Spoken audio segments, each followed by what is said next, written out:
Hello and welcome to the Story Club. I'm Faith Moore, and this is lesson 2 of how to write fiction.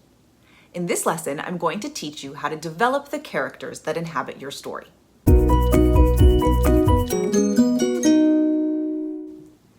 Story Club is a place for writers, readers, and story enthusiasts to engage with the stories they love. If you're watching this video on YouTube, you can find a link to my website, faithkmoore.com, in the description to learn more. This course consists of 10 videos designed to teach you how to plan and craft your story. All 10 videos are completely free to watch.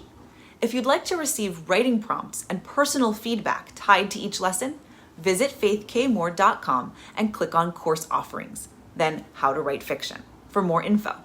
Or just check the description of this video. If you're already watching this from my website, there's more info right on this page. If you haven't checked out lesson 1 of this course, you may want to pause this video and do that first. We'll be referring to it.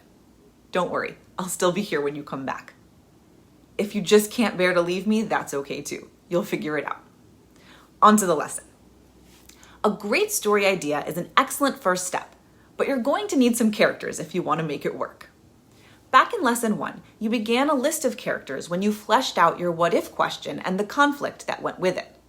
The list arose organically out of the story you began to craft as you realized what sort of people would be a part of this narrative. You don't need a list of every single character that will appear in your story. This isn't an IMDb page or anything, but you do want a sense of who the main characters are, as well as the key side characters that your protagonists will encounter. This way, when they show up in the narrative, you'll already know who they are, and you'll be able to seamlessly insert them into the story, where they belong.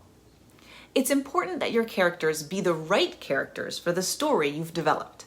For example, if your what-if question is, what if a man finds himself trapped in a castle with a vampire, you'll want the main character, the man, to be someone who isn't such a wuss that he'll just faint and be immediately bitten by the vampire. But you also don't want him to be so brave and reckless that he grabs the nearest wooden stake and drives it straight into the vampire's heart. The end. So now you're looking at a character who is brave, but not necessarily strong, impulsive, or overly quick to act. Someone who is intelligent, perhaps, and honorable, but not daring or reckless. The idea is to think about what kind of person would best suit your story, the kind of person who makes the story make sense. This is true for all the characters, not just the main one. If the main character has a love interest, for example, he or she should be the kind of person the main character would love. An intelligent, resourceful, but not particularly macho man probably isn't going to end up with a seductive femme fatale. He's probably more inclined toward a demure but stout-hearted woman who is feminine but also intelligent. You want to make sure that all the characters you create are the right people for the job. Let me just pause briefly to say thank you so much for being here. I hope these lessons are helpful, or at least interesting. If you'd like to connect further, I'm excited to announce that I am now on Locals. If you'd like to join a community of writers and readers and get exclusive content from me, I hope you'll consider becoming a Story Club VIP. Please visit my website, faithkmoore.com, and click on Community for more info. I hope you'll join us. Okay, back to the lesson. You'll want to write down a few key things about each character. At the very least, you'll want to list each character's first and last name, a physical description, a few key personality traits, and a quick note about where and why they enter the story. All of these, too, should be the right elements for the story. A demure, stout-hearted, feminine, intelligent woman probably doesn't wear fishnet stockings and a gold sequin crop top, for example. Then again, maybe in your stories she does, you'll just have to plausibly explain why.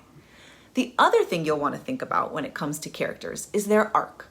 What type of person are they when we first meet them, and what kind of person do they become? Think about the story you're going to tell and the role that each character plays in it. Will the events of the story change your characters? If so, how? For example, if the man escapes from the castle with the vampire after a number of months trapped in there, he might be a nervous wreck and even need temporary hospitalization for his PTSD. By the way, this is the plot of the first part of Dracula, in case you were wondering where all this was coming from. Good book, by the way. Worth a read. Don't drive yourself crazy writing extensive biographies for each character. They'll come to life properly when you insert them into your narrative and let them start walking and talking in there. And you may even find, creepily, that they develop a life of their own, and some of the things you thought were true about them actually aren't. So your time is best spent developing the right characters for the situation and thinking about how the story you've created will affect them, rather than coming up with every single thing that ever happened to them in their lives, starting with their birth or whatever. Once you have a sense of the main characters who will inhabit your story, who they are, and how they'll change over the course of your narrative, you're ready to start thinking about the world they'll inhabit. That's called world building, and it's the next lesson. See you there. Thanks for watching How to Write Fiction. Remember, if you'd like to receive writing prompts and personal feedback tied to each lesson, visit faithkmoore.com and click on Course Offerings, then How to Write Fiction for more info. Or just check the description of this video if you're watching on YouTube. Also on my website, you can click on Editing Services to learn how to hire me to edit your work. Or you can click on Community to find me on Locals. Happy writing!